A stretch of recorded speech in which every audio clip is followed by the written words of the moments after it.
With the release of The Mandalorian Season 3 Episode 4 The Foundling, we finally found out the Jedi that saves Grogu from the Jedi Temple was Kelleran Beq, a man that absolutely nobody predicted. Now, most fans had absolutely no idea who this character was before his appearance in Mando, but did you know that he actually had a deep history and a very dark role in Star Wars canon? And part of this history included the crafting of his very own purple lightsaber. So where was that purple saber during his escape from the Jedi Temple? Why does he not have it? Well, hit that subscribe button and let's dive into it. So Kelleran Beq actually originates from a children's TV show called Jedi Temple Challenge. In this series, Beq trains and oversees young Jedi padawans on their great Jedi trials before they become knights. In this series, Kelleran Beq got the name the Sabered Hand because of his incredible skills with a lightsaber. On top of this, after becoming a padawan, Beq also made the treacherous journey to the ice world of Ilum by himself. This is where young Jedi padawans collect their first kyber crystal in order to construct their lightsabers. Upon harvesting his crystal, the kyber attuned to the color purple.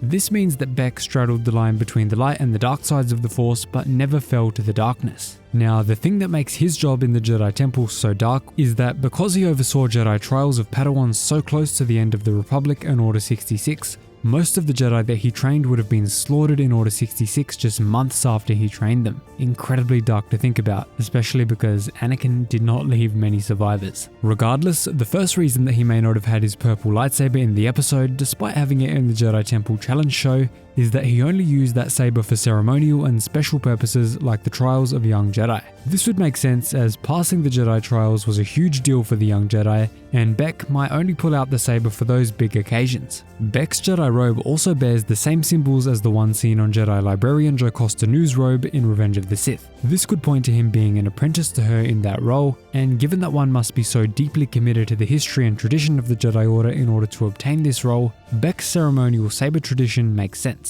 Another possibility is that he simply lost his purple saber in the chaos of Order 66 and the attack on the temple by Anakin's forces. This would be extremely out of character for any Jedi, but for a Jedi Master to lose his saber like that would certainly be strange. But because the events of Order 66 did cause such a big disturbance in the Force, it's very possible that he was overwhelmed and lost his purple lightsaber that way. This would then lead him to pick up a blue and green saber from his fallen Jedi brothers and allow him to use Jarkai, which is dual-wielding sabers, as we see as he escapes. And leading on from that, an extension to that theory is that maybe Kelleran Beq knew that a purple lightsaber would make him stand out in the temple. Purple is an extremely rare color, and it's far from blending in with the temple environment.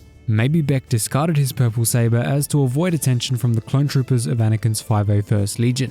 And the final possibility is one that you guys suggested, and is that they simply retconned his purple lightsaber out of existence as to not confuse audiences into thinking that this character was Mace Windu. I would hate this explanation as it shreds up a canon and doesn't provide a good in-universe explanation for those events. But those are the reasons Kelleran Beq changed from a purple saber to a green and blue. Thanks so much for watching guys, and I'll see you in the next video. If you made it this far, drop a thank Mr. Kelleran Beq.